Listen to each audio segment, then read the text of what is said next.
guys, and welcome back to the channel. In this video, I'm going to show you how you can create Outlook rule with specific words and body. So let's get started.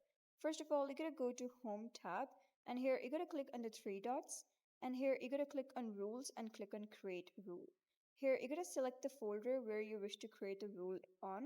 So you're going to click on Inbox and click on More Options. And then you'll be redirected to the Rules panel.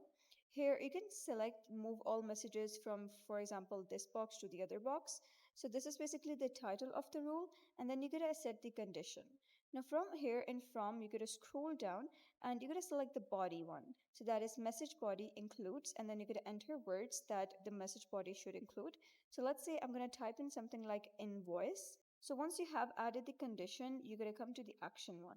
So you're going to add something like what happens to the body if it includes this word.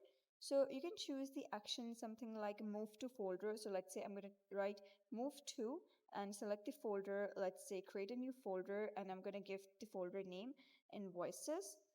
So you can simply type in the name and then click save, and then you're going to click on save. So now whichever email you receive, if that body contains the word invoice, that would automatically move to this new folder that we just created of invoices.